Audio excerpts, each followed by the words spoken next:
What if I told you you could eat McDonald's, KFC, pizza, burgers, fries, milkshakes every single day for 30 days and still lose fat?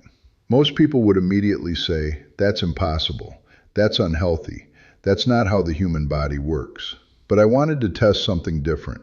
Not a diet trend, not a fitness myth, but a question that divides science and belief. Is fat loss about food or just numbers? So I set one rule. For 30 days, I would eat only fast food, but I would track everything: calories, protein, carbs, fats. No guessing, no cheating, no clean eating escape routes, just pure data. And what happened next was far more complicated than I expected. Part 1. The experiment begins. Chapter 1. The rules. Day 0. Before starting, I had to make this experiment real, because without structure, it would just be junk food binge eating. So I set strict rules. First, calories would be controlled. I calculated my maintenance level and stayed in a slight deficit. Second, protein was non-negotiable, at least 1.6 to 2.2 grams per kilogram of body weight. Third, only fast food was allowed. That meant McDonald's breakfasts, KFC burgers, pizza slices, fries, wraps, milkshakes, and everything in between. If it came from a drive-thru, it was in. Chapter 2. Day 1 feels easy. Day 1 honestly felt exciting. Breakfast was simple, lunch was quick, dinner required zero cooking.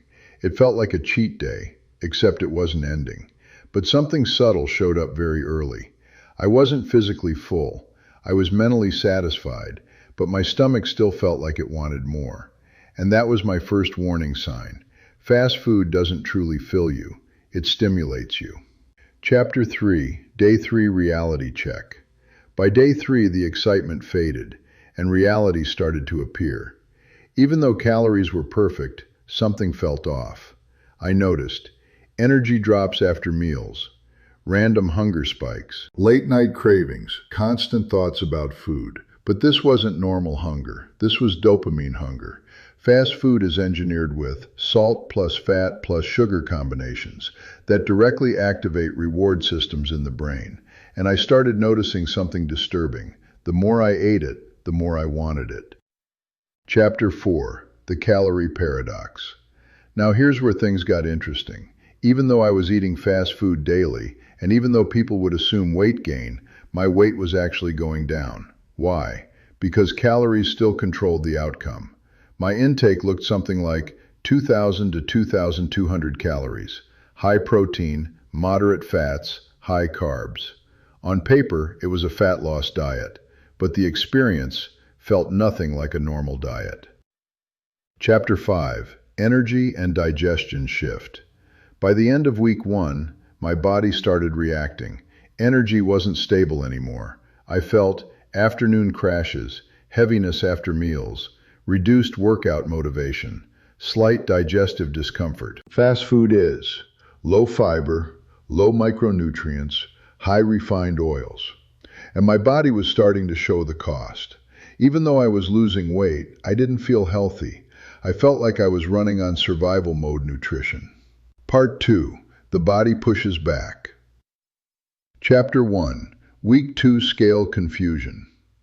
By week 2, the scale became unpredictable. Up one day, down the next, then up again. But this wasn't fat gain, it was water retention. Fast food is extremely high in sodium and carbs. That causes your body to hold water, inflate weight, mask fat loss. So even though progress was happening, it didn't feel like it. Chapter 2. Digestion Slowdown. Then came the gut changes.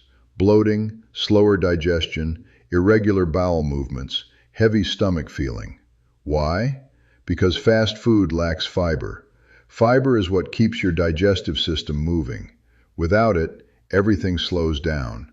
And when your gut slows down, your entire body feels heavier. Chapter 3. Craving Loop Intensifies. Even though I was eating enough calories, my cravings didn't stop. They increased. Because fast food disrupts hunger hormones. Leptin, fullness, gets weaker. Ghrelin, hunger, becomes unstable. So I would eat a full meal, and still feel like something was missing, not physically, but mentally. Chapter 4.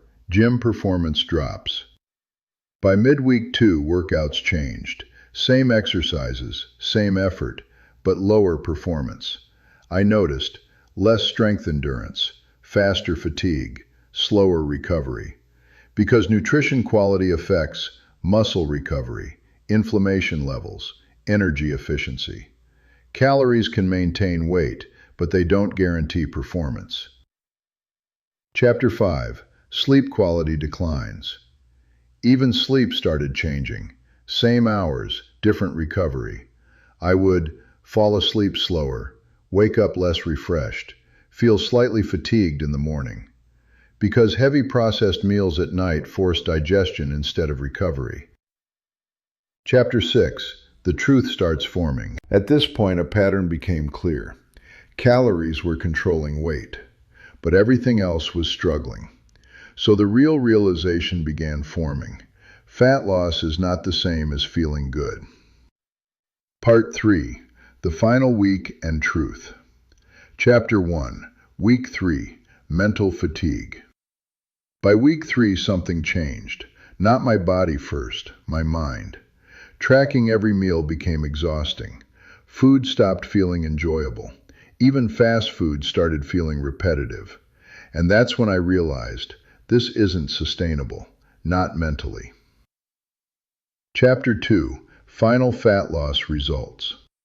By the end of 30 days, the scale showed a real drop. Fat loss did happen, but so did water fluctuation, energy instability, digestive stress, mood changes. So the result was mixed. The math worked, but the experience didn't feel healthy. Chapter 3. The Big Truth About Macros.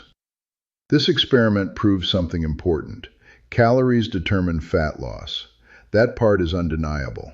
But food quality determines how you feel, because you can lose weight eating fast food, but still feel tired, bloated, and unstable. So the real equation is calories equals body weight, nutrition equals body experience, and both matter. Final verdict. So what actually happened after 30 days? Yes, I lost fat. Yes, macros worked. Yes, calories matter most. But also, my energy suffered. My digestion struggled. My cravings increased. My system felt unbalanced. So the real lesson wasn't about fast food. It was about sustainability. Because you can control calories for a month, but you live with nutrition every day. Closing line. So no, fast food didn't make me gain weight, but it did something else. It showed me the difference between losing weight and actually feeling healthy while doing it. And that difference changes everything.